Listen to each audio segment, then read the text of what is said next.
O alimbawa, nakuwenta natin, 95 million lang ang talagang kakain ng bigas. Multiply mo sa factor na yun. Alam mo, ito lang pala ang pwede nating i-produce. Pipili ka na lang ng mga ilang probinsya ang tatamnan natin ng palay. Para sa ganun, focus na focus tayo. Pati irrigation, pati pesticide, pati fertilizer, mababantayan ngayon yan. Hindi nasasayang resources. Ibig ko sabihin, clustered tayo, hindi yung... Ay, nako, maniwala. Sabog-sabog. Sabog-sabog. Mga mahihirap na tao, luminya. May pera silang pambili. At 35, nakatipid sila ng 100 piso. Bakit? 5 kilo eh. 20 pesos. Yun. So kayang Times mapamura. Kayang mapamura. Kayang mapamura ba? Kailangan lang magsama-sama tayo. Ang private sector, sumama na eh. 75% of your people are claiming that they are self-poor. Hindi ka mababahala dyan. Pagkatapos puro impeachment na lang iniisip. Dapat yung Quadcom, ito yung tingnan. Hindi ba? Gumawa ka ng Quadcom, pinalaki mo, pinakamakapangyarihan sa buong kasaysayan ng legislature. Pagkatapos ang gagawin mo pala, manguusig ka lang pala ng tao. Pero, bakit hindi mo usigin? Kung paano nangyayari, tumataas ang presyo ng bilihin, lalo na yung pagkain. Pero, Ba't di sir, natin ibaba ang kuryente? ginagawa na meron raw ng kayong Quinta hiwalay na Committee. Quinta Committee para Quinta doon sa mga Committee, produkto ng pagkain Nako, at saka singilin sa public utilities. nako, naniniwala ka naman. Gawin mo na sigurong, ano yung pinakamalaki? Gawin mo na 10 siguro. Ang weakest link kasi yung oversight. Dapat yun ang tutukan. Yung pagpapatupad po ng batas, doon tayo mag-concentrate. Marami po tayong magagandang batas. Walang tao na gusto niya na palagi na lang siyang inaayudahan sa habang buhay niya. Gusto niya yung pamilya niya dumating sa punto na maiwanan, makakalas siya doon sa panikalan ng kahirapan. Pero yan po wala ba'y siyang laman ng sunset provision. Magna Carta for the Poor? Laman yan ng Magna Carta for the Ang Poor na Magna dapat. Carta of the Poor, meron siyang 5 karapatan na para sa mahihirap. Una yung karapatan niya sa pagkain, karapatan sa gamot, karapatan sa pabahay, karapatan sa edukasyon, at karapatan sa hanap buhay. Yung 5 basic na karapatan ng mahirap. Karapatan sa murang bigas, Paring Joel. Oo nga, Murang yung bigas murang na tayo. bigas. Alam mo ba yung kaya nagtagal? Sabi ko, lagyan nga natin ng konting ngipin kasi merong provision doon. Oo. Halimbawa, merong lumapit na isang mahirap, marginalized. Kahit anong opisina kasi kaya niyang lapitan. Pumunta halimbawa sa mayor. Mayor, pwede po ba kung makahingi po ng wala lang po kami talaga itong araw na ito, gipit na gay. Kailangan gumawa ka po ng paraan kahit ano yon. Kasi pumunta sa iyo eh. Hindi mo pwedeng tanggihan.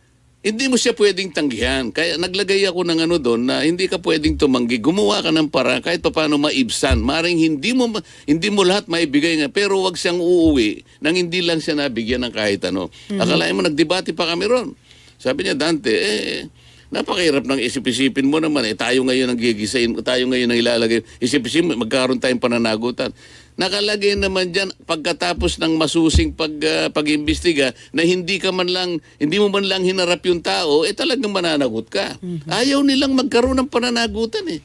Doon kami nagtagal eh. Okay. In short, hindi dapat dinidedma yung lumalapit na mahihirap. Alright. Yung hinahingi lang siya ng konting gamot. Gumawa kayo ng paraan. Paano ba natin mapapababa ang presyo ng bigas immediately? Yung immediate kasi, palliative lang yon. Ang nangyari kasi, importation. Pero tingnan mo naman, inalis na sa NHA ang pag-i-import. NFA, sir. Na NFA ang pag-i-import. Binigay na lang dun sa, importer. Kaya lang ang importer, nandyan na yung mga sindikato. So kung minsan mag-i-import sila, yung itatago nila. Kailangan talaga na bantayan mo eh. Oh. Importante kasi, ma-restructure natin ang ating agriculture. Oo. Hindi naman lahat ng ating mga probinsya sa ating bansa ay kailangan tamnan mo ng palay. Aha. Pwede mo namang kwentahin. Alam mo kung ilang kabanmelo ang kinakain na bigas ng isang Pilipino sa isang taon. Kwentahin mo lang eh. 1.25 kabans per year. O i-multiply mo ngayon, bago multiply sa 116 million Filipinos, tanggalin mo yung hindi kumakain ng bigas. Saka yung nasasayang. Merong kumakain lang ng kasaba. No Sa rice Mindanao. diet. May kumakain lang ng mais. Meron namang yung mga sanggol, hindi pa kumakain ng bigas. Sabaw ng bigas ang kinakain ng sanggol. O, alimbawa, nakuwenta natin, 95 million lang ang talagang kakain ng bigas. Multiply mo sa factor na yun. Alam mo, ito lang pala ang pwede nating i-produce. Pipili ka na lang ng mga ilang probinsya ang tatamnan natin ng palay. Para sa ganun, focus na focus tayo. Pati irrigation, pati pesticide, pati fertilizer, mababantayan ngayon yan. Hindi nasasayang resources. Ibig ko sabihin, clustered tayo, hindi yung... Ay, nako, maniwala ka. Sabog-sabog. Sabog-sabog. Habang inaantay natin ipatupad ng gobyerno yan, magtitiis muna tayo dito sa Mahal na ano ba, bigas. 45 pesos, 47, minsan 55, 58. 58 pesos. Ang maximum sa Diyos. Alam mo, ang kailangan natin patriotism. Ako, ginawa ko na ito eh. Ginawa ko na ito nung sumikat yung presyo ng bigas. Sinabi ko yung mga kaibigan ko, marami na marong kaibigan talagang katulad ni Melo, na mayayaman talaga. Sabi ko, pwede Mayaman sa kaibigan siguro. pwede tayo mag-eksperimento, sabi ko. Tinipon ko sila, mga lima yon na talagang may kaya sa buhay. Pumunta tayo sa isang barangay, tayo nang bumili ng palay. Palay pa lang. O sige, kanya, mag-eksperimento tayo. Nagtanong ako sa NFA, at that time, ang buying price ng palay ay 19 pesos. Okay? Sabi ko, dagdagan natin ng 3 pesos. Ito na yung magmumula sa private sector. So, magiging 22. So, at that time, masaya yung farmer kasi 19 lang bibili ng NFA. Kami bumili, 22 pesos, dagdag ng 3 piso. Okay? Nakabili ka. Isang barangay ito. Kami kako magpapakiskis. Alam mo yung kiskisan, Melo, Joel? Baka kako hindi nyo kabisado yung Alam namin. kiskisan. Kabisado namin. Laking probinsya kami. Yes. Oh, laking problema. Ngayon, kami magpapakiskis. Sabi ko doon sa may-ari ng kiskisan, pare, para makatipid naman kami sa pambayad sa'yo, kasi ito, ano lang namin ito, patriotism ito. Pwede bang ilibre mo na sa amin to, pero yung darak sa'yo na, yung binlid sa'yo na. Kinuwenta ngayon ng kiskisan. Okay. Oh. Akalain mong break-even lang, naibenta namin ng 35 pesos dinurado.